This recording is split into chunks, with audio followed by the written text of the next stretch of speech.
Hi everybody, Dana here, and Chelsea and I are super excited to kick off season 8 with Cole Arthur Riley. Cole is coming out with her second book right now, Black Liturgies, Prayers, Poems, and Meditations for Staying Human. It's based on her Instagram social media account, Black Liturgies. If you're not familiar with this, please go check it out and definitely pick up a copy of her book. Cole is the creator of Black Liturgies, which is a space that integrates spiritual practice with Black emotion, Black literature, and the Black body. Cole is a writer, a poet, an activist, a theologian, and she just has so many amazing things to offer in this very thoughtful and intentional conversation. We hope you enjoy this. We're kicking off season 8, and please check this out. Welcome to season 8. We are so excited to kick off this season where we'll be talking to some of our favorite authors. And one of our absolute favorite authors, poets, theologian, activists, Cole Arthur Riley is with us to kick off this season. Cole, welcome. We are so excited to talk with you about your new book, Black Liturgies, Prayers, Poems, and Meditations for Staying Human. Cole, welcome back to the podcast. Thank you. Thanks for having me back. It's great to see you. We are so excited to hear about this book and what it has to offer, what you're looking for. So let's kind of dive in. So This Here Flesh came out 2 years ago, and now you're back with this this new book all about liturgy and has poems and prayers and letters and quotes. What was your goal, your purpose, your mission in writing this book? Like, what was your kind of hope for it? Yeah, I mean, I started Black Liturgies, the online project, like 3.5 years ago now, and I'm very aware that I would not have had the opportunity to write This Here Flesh in the way that I did had I not had that community and that kind of platform.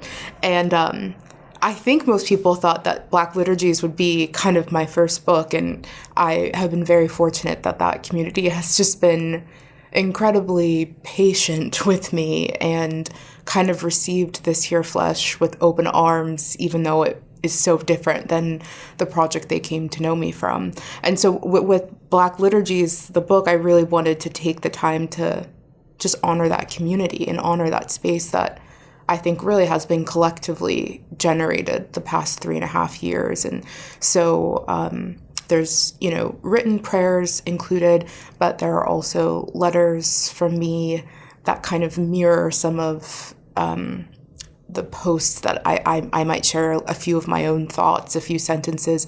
I've expanded that into kind of a letter to preface each section, and of course incorporated a lot of, rich wisdom from the ancestors, from Black ancestors, to kind of ground each section. Yeah. Did you have an idea when you started Black Liturgies 3 years ago that would morph into a book, or was this really something that you separated until there was kind of space to think about it? Yeah, I mean, when I started the project online, it never never really crossed my mind that it could ever transform into a book. I had just a very small imagination for what that space would even become. And so a book was very far from me. But, as I've gone on and shared so much in kind of the transient space of online, you do kind of get a craving for something physical, for something tangible. There's a different kind of agency I think you feel over a tangible book that you just don't have in the same way that you have in a virtual space where, social media giants can really decide who sees what, who holds what, and when. So I'm glad that it's developed into kind of a physical artifact as well. That's such an interesting reflection is the book has become the tangible physical connection to, you're right, the virtual space. Mm-hmm. I really like I that. mean, even when I'm Yeah. listening to like an audiobook, I like to have the physical too. Like I like to underline and highlight, and like I always need like both and, Right. right? So yeah. Hmm. But Cole, you have such like, I'm sure you've heard this before, but like an old soul. Like there's so much wisdom when I'm reading your writing, and the way you put words together is just, it unleashes a new imagination for me with spirituality. It makes me see things in a new light. Were you always a writer? Was this like, is this a cultivated practice for you? It feels to me like you have always been, like this wisdom provider. Yeah. You know, it does feel that way to me to some extent, that I've always been a writer.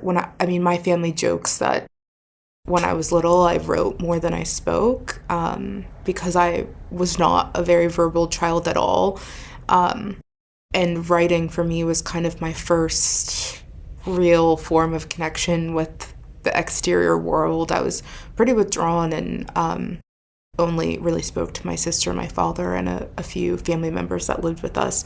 And if I was in public, I would like jot things down on a notepad to tell people, and it took me a long time to kind of grow out of that way of being. And I think writing was a huge portal, a huge kind of, portal out of myself and into connection with other people. I will say I haven't always been, a spiritual writer.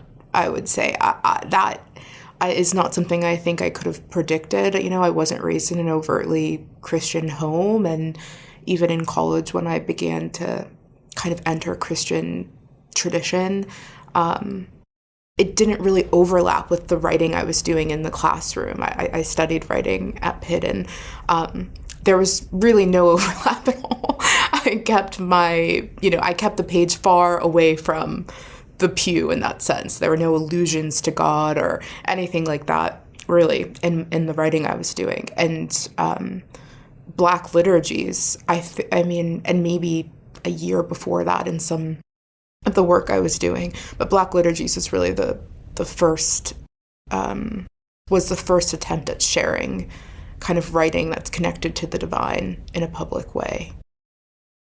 So can you take us back and talk to us about how Black Liturgies, for those who may not be familiar, there might be some, but even for those that are familiar, how did it come about? Where does the name come from? And then what was it like getting into that spiritual writing? Was that something that you just felt you needed to connect to? Where did it come from? So I began Black Liturgies, the digital project, the summer of 2020. And it was, of course, in the wake of like a slew of Black murders at the hands of white people, Elijah McClain, Breonna Taylor, Ahmaud Arbery, George Floyd. And there was this particular momentum, I think, in media and in the kind of public eye to pay attention a little bit more than it typically does to Black death. And it awakened, I think all of us were kind of reckoning either with,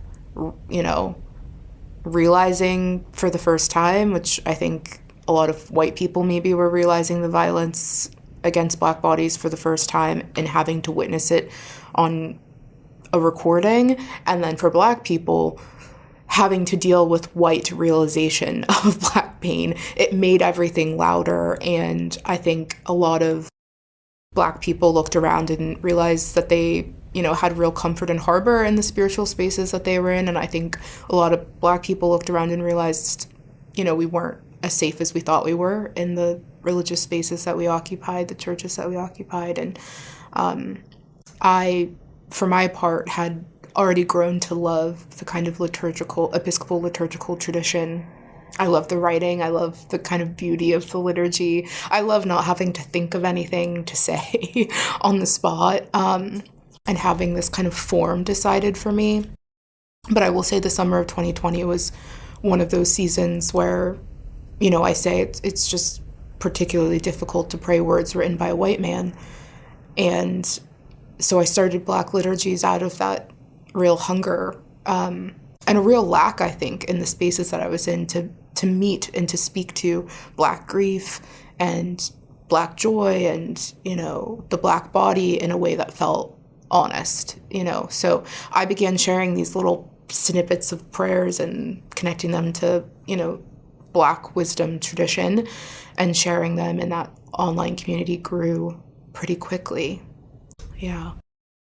You've used this word and it's in the title of your book, but liturgy, it might be a foreign word to people that don't grow up in particularly liturgical spaces. What does that word mean to you? And how has it kind of shifted or not shifted over the years? Yeah. So liturgy, the kind of translation of the Greek is closely, work of the people or work for the people. And I don't know, you could think of like a Catholic rite or like an Anglican liturgical service. I think that's typically what most people think of as kind of this structured form for communing with the divine. And so those are maybe obvious, but I think it certainly transcends, a like Anglican church service or anything like that. I think it's just any kind of pattern or form for communing with the divine. I give a few examples in the preface of like, I think, I think about the Okui practiced by Bantu groups. I think about something like Tai Chi and like the embodied rhythm of Tai Chi. I think there are so many different forms of like communing with the sacred that can, be interpreted as liturgy. For me, I, have found rest in liturgy in terms of a written form. That's kind of what I deal in, but also an embodied form. You'll see there's, breath practice throughout every section pretty much. That reminds me that it's not all kind of cognitive or like it's not all recitation. There's a space for the body to enter in this ritual. And over time, I appreciate that you asked how it's shifted, because I think when I first began the project, the liturgy very much was just the writing. It was just the prayer part of it, and connecting it to these other poems or thoughts from other people. And I've come to see it as more of that kind of inherent translation of work of the people. So it's not necessarily the words themselves, it's not necessarily the prayers themselves, but this kind of collective energy, this collective ritual that we're practicing with a kind of dailiness. It's not always daily, but that we're practicing with the kind of dailiness and that collective energy really being at the core of the work as opposed to my particular words, if that makes sense. And that it does, and thank you. And that made me kind of think about this book as I was going through it. How did you see people using it? Was it like for a daily practice? Was it to be used collectively? Is it both? Did you get feedback from people, and that's kind of what also guided your thoughts? I thought about both. I thought, especially the first section I think lends itself really well. The first section is organized by, we call it the existential, or these kind of experiences or stories that comprise the human experience.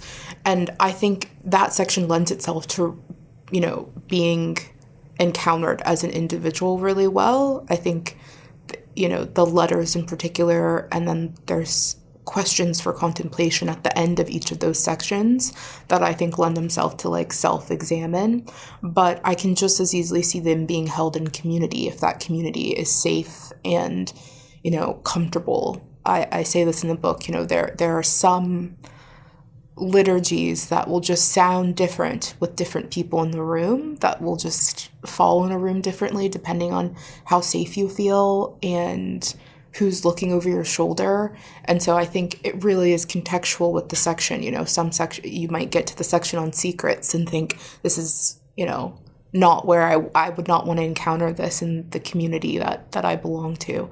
But perhaps the section on mortality, it might be enriched by having like an intergenerational voice present. So yeah, I think it depends. I certainly have an imagination for both. The second section of the book, which is organized by time or by these kind of rhythms in a year or in a month or in a week or however you want to think about it, there's a lot more call and response, kind of longer call and response forms that can be used. So I think that section in particular lends itself to communal spaces quite easily. Yeah. I was going to say, I just follow up. Have you have individuals given you feedback on how they've used? Obviously, the book hasn't been released yet, but just using the online content. Have people said like, "Hey, here's how we're using it"? Yeah, I mean, I am always shocked to find that like so many churches are using it in their services. And the book, there have been a number of advanced like readers copies. You received them. Yeah. Yeah, that have gone out, and it's been very encouraging to hear that there are people that are using them in like small groups and going through the different themes weekly with each other, but taking them into kind of their own space throughout the week to kind of have that both individual and communal engagement. Yeah, it's exciting. I love that. I love the idea of like a group and then also being able to do it individual. So there's like a combo experience. Yeah. That's great. Okay. Yeah, because it's interesting. I feel like sometimes there's churches that are strictly community, like it's strictly, there's no individual like assessment or anything like that. And then there's other churches who are strictly individual and have no community or like just it, like there's no like connection to that piece. And so the reminder that it's both and that's how we, become our full selves is.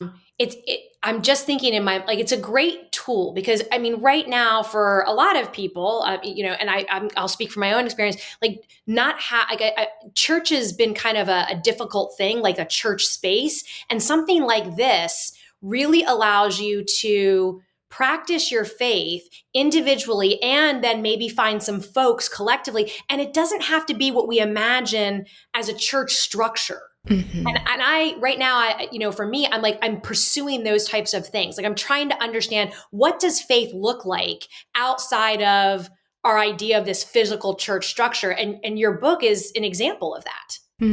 Yeah, I appreciate that because there are so many, I mean, more and more in recent months, particularly so many people who aren't Christians or don't really profess any particular spirituality that have followed the project online, and I'm kind of just I've been mystified by that for years, that there's some kind of connection that people feel to the work that isn't exclusive to any particular spirituality. And so when you kind of open it up to I can imagine people just reading this with a group of friends. It doesn't have to be like a church small group, and my hope is that it feels accessible in the same way that the social media posts feel accessible.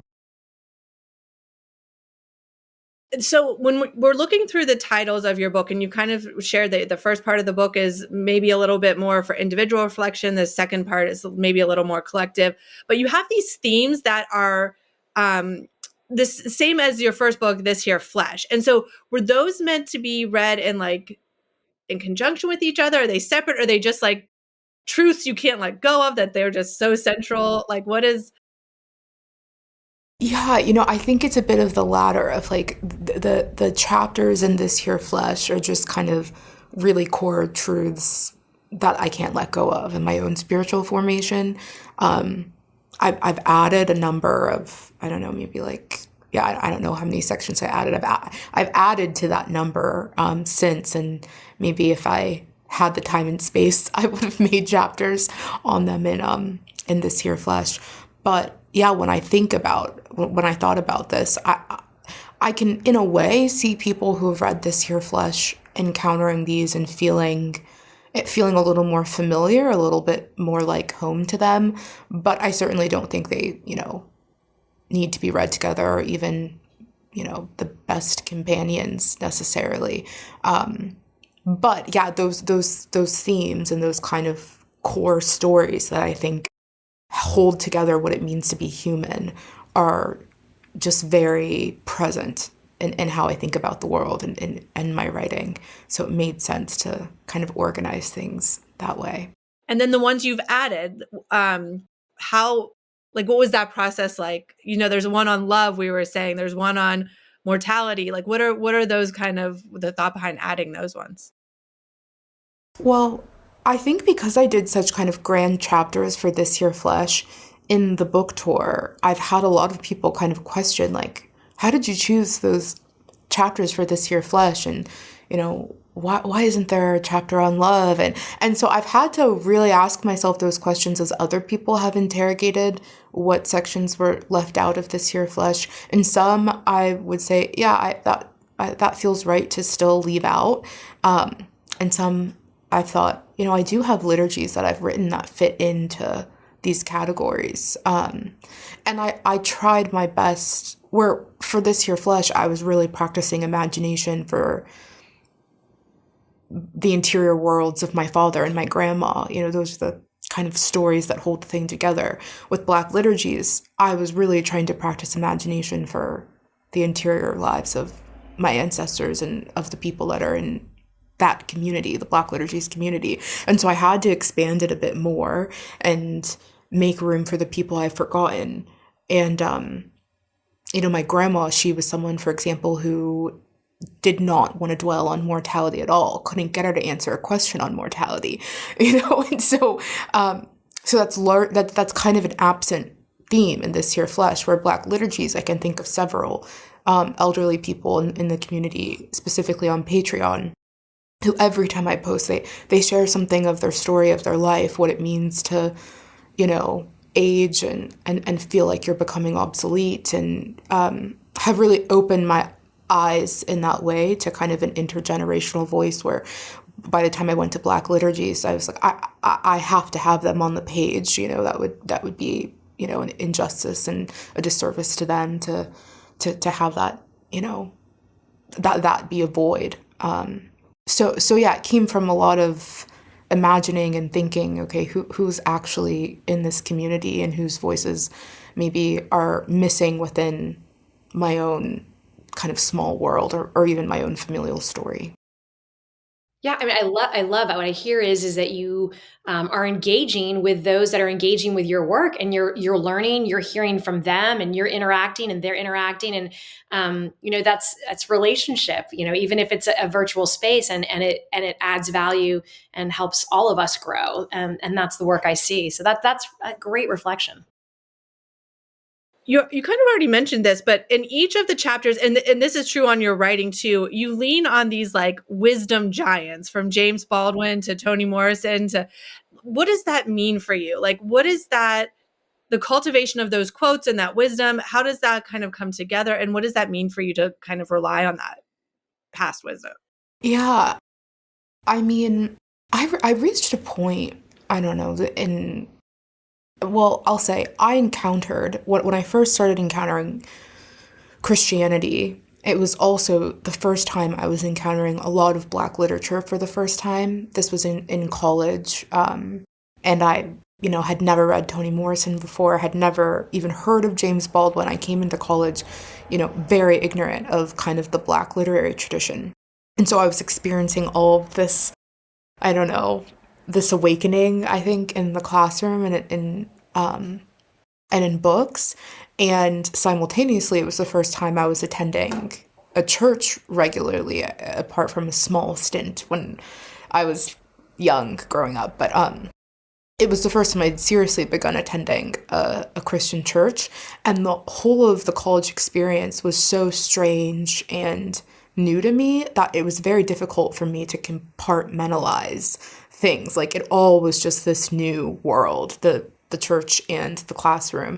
And so I feel like even, how do I say this? I feel like as I was kind of interpreting what I was learning in church, I was also experiencing a Black literary tradition that is very spiritual. I mean, the Black novel, you think about Toni Morrison, Zora Neale Hurston, even Richard Wright, I think James Baldwin, certainly all have something to say about the spiritual dimension of the human life. Of course, they're coming at it from a particular angle. They're not trying to tell you what to think or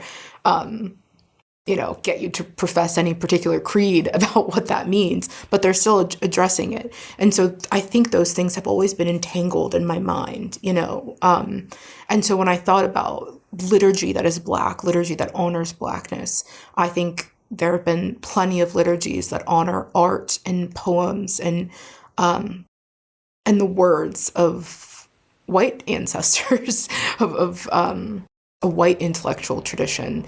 And I wanted to kind of reclaim some of the Black wisdom tradition and incorporate that in the liturgy. And I think it makes it come alive in a certain way and reminds people that,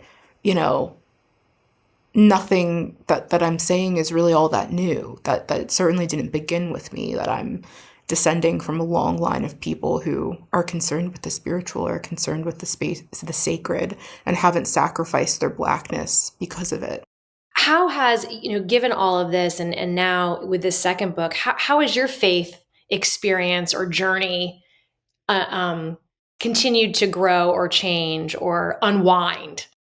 I like the word unwind. If I'm honest, I feel like I experience this opening, this expanding. I'm in a pretty serious season of doubt, I would say. And now I have to find a way to market this thing that I wrote, to a God. Well, every morning I'm waking up with the news being what it is, with the state of the world being what it is, of course, asking myself, is any of this real? Is there anyone on the other side of this conversation? And so, since writing and as I was writing, I think I definitely experienced a kind of uncertainty. And what I'm trying to do, I think, in this season more than anything else is, instead of trying to resolve that uncertainty or resolve that doubt, is just ask myself, what does it mean to write a prayer book to a God that you don't know exists every day, that you wake up some days and you really question? And do these words have any merit, if that's the case? And I think I've come to a place where I think, yes, that even in the uncertainty of them, I think there's beauty in kind of the human desire to connect with the divine, to connect with God, even in the midst of like chaos and suffering and uncertainty, to just want to believe, to at least want to believe that there is a God, I think goes a long way. So, yeah. You are not alone. You are not alone. Yeah, that resonates quite well. Yeah, and thank you for being honest about that. I think so much of like my church experience has taught that doubt or uncertainty is sinful or like dark territory you don't want to go into. And instead of just being honest about it and saying, but my desire to please you does in fact please you, or my desire to believe or whatever the thing is, it's like the honesty is what I think keeps us human or helps us stay human. Yes. Yeah. That's my favorite prayer, Chelsea, the Thomas Merton one. I love it. It's like, I don't know where I'm going and I'm not even sure you're there, but I'll just keep putting one foot in front of the other and see what happens. Yeah. Well, and I think it does bring something alive, like even in the uncertainty, like what you're saying, Cole, like I want to believe, I want to have this connection. I want someone to be on the other side. And that sometimes is enough, Yes. Yeah. Mm-hmm. Yeah. Yeah. And I think just meeting the doubt with a lot of questions and compassion. And I have to believe, if there is a God, which this morning I woke up feeling a little bit closer to the divine than maybe yesterday. I think it's ebbing and flowing. But, if there is a God, I can only hope that they would have the emotional competency and the understanding to realize why a human and living in this particular world at this particular time would have the doubts that they do. I could only hope that they would have great compassion on that, knowing that we're witnessing so much pain and suffering. If God is real and good, I would hope they would have understanding on that. As opposed to, like you said, Chelsea, the kind of toxic, like, fear mongering around it of, oh no, this is dark territory, don't go there. I would think the divine would meet our doubts with a much different kind of voice and tone of, yeah, that makes a lot of sense that you're feeling confused and uncertain right now. Yep. At least I hope. There's a part there's parts in the book that when you're doing the collective kind of liturgies that you are always there's always a forgiveness piece. And I think there's part of me that's struggling with the forgiveness Christianity partnership right now. And so I'm wondering if you can just talk about why it was important for you to include the forgiveness piece. What does forgiveness mean for you? How does that help us stay human? Yeah. So, in kind of traditional Anglican and Catholic liturgies, you would have, and even past that, I think you find it in lots of different church traditions, you would have the absolution, after the confession, and the priest kind of absolves you of your sins. And I immediately felt discomfort with that. I have more questions than answers about the role of kind of absolution. And so I thought, okay, what's the closest thing I can approach and still feel like honest? And I thought forgiveness, because I don't think I have the ability to absolve anyone of anything. I just don't. I think we should look to the people that we've harmed in order to receive that. But I thought, is there a kind of forgiveness that can be met in these pages that is much more about forgiveness, self-forgiveness and self-compassion, and even entertaining the idea of a divine forgiveness? Is that still worthwhile? And I use this phrase. I think it's like, let your souls receive this rest. It's something along those lines before each of the forgiveness sections, because I think ultimately that lack, not that every conflict needs to resolve, but I think there is a kind of, I don't know, interior fatigue and interior restlessness that makes it really difficult to kind of go on in the world in the absence of some kind of repair.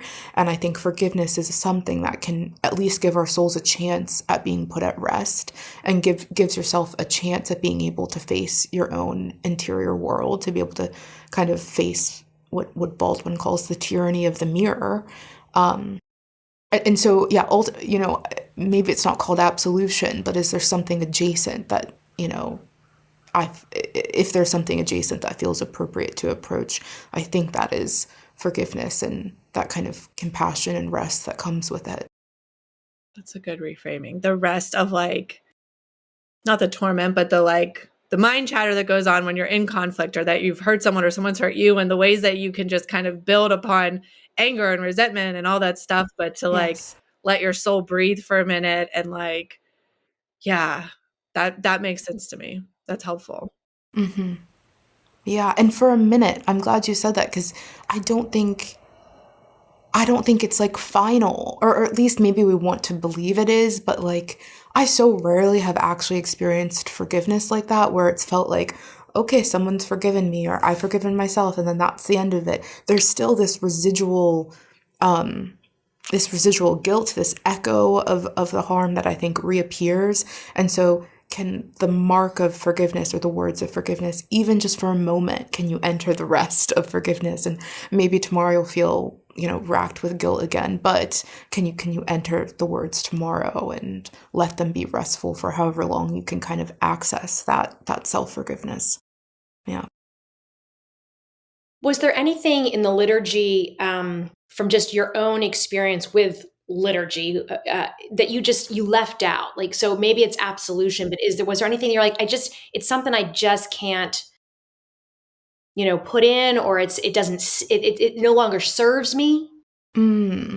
That's interesting. I mean, I've of course left song out. That's not by want. It's more out of necessity and just a lack of skill, lack of my own ability or skill, or even the ability to curate a kind of, but I hope that will be integrated and different in particular communities in its own way. I would love to have the liturgies include music and song, and but in terms of like intentionally, and I wanted to leave it out, I suppose, the first section, the first part one of the book, there isn't as much, not all of the liturgies are grounded in scripture. And I think, of course, that's a diversion from kind of traditional Christian liturgy, where the words are more grounded in kind of Black literary texts. I might incorporate a Christian scripture, or even be informed by it, but it's certainly not, the architecture of the liturgy and the way that I think some kind of church liturgies are.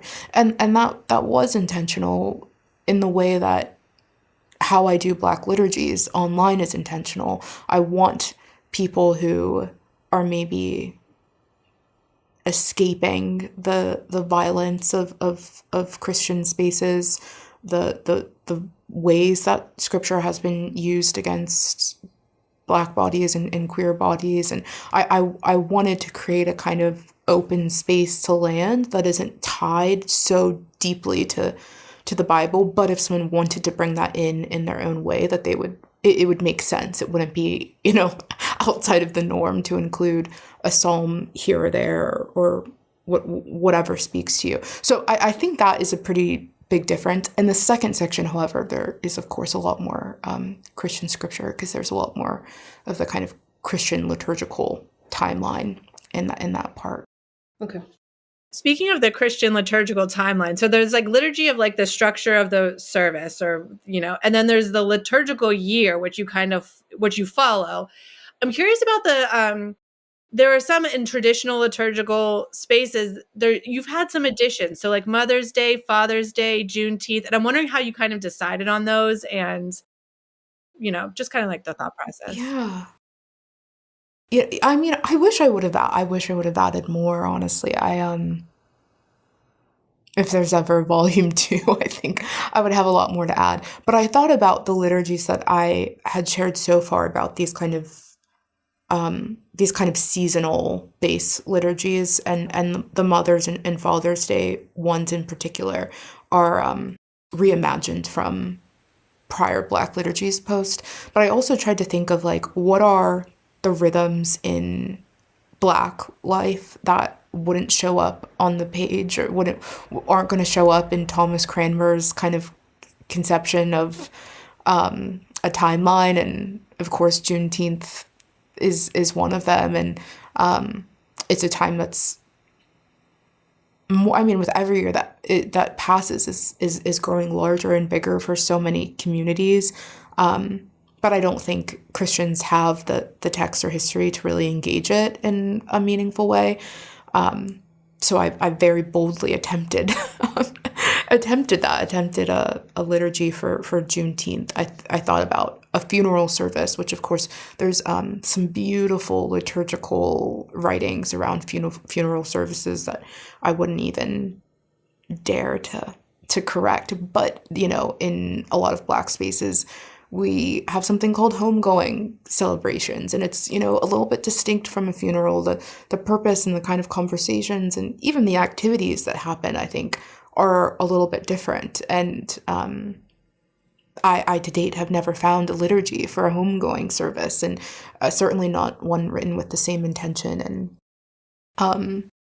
and clarity as the funeral rites that you find in Catholic and Anglican tradition. So I attempted that. So yeah, it came from a lot of just reimagining and who's missing, whose timeline is missing from the stories that we typically tell.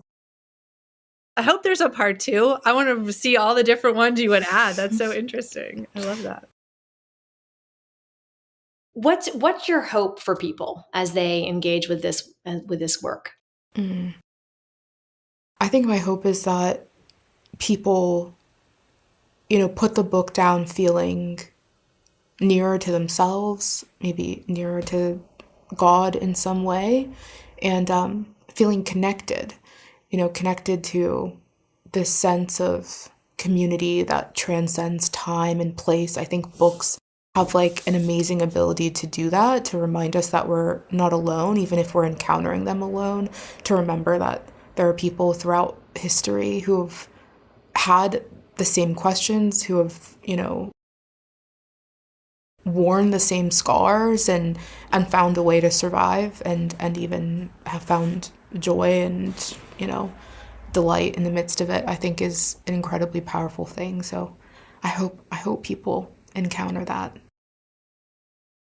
Well, Cole, thank you so much for joining us. I mean, we have been fans. We continue to cheer you on. The book comes out January 16th, so we hope that everyone listening will pick up a copy and grab a couple friends and maybe even do it in community. But Cole, thank you for today, for your words of wisdom, and thank you for the work that you put into the world. It's vulnerable and it's powerful, and so I it has changed my perception, and I know that it's changing other people's also. So just thank you for that. Thank you. Thank you. And just, we want to make sure people know how to find you, find the work. And so can you just let us, tell us where do people go to engage with you and your work? Yes, you can go to my website, which is colearthurriley.com, or if you're on social media, on Instagram, at Black Liturgies is the project that the book is born from, and on Twitter, which is now has another name that I don't know, but on what used to be Twitter, I'm at Black Liturgist. So, yeah, hope to connect with you. Excellent. Yay! Thank you, Cole. This was wonderful. Thank you, Cole. Thank you. Thanks for having me back. Yeah, it was good to be with you again. It is good to be with you as well. And blessings to you.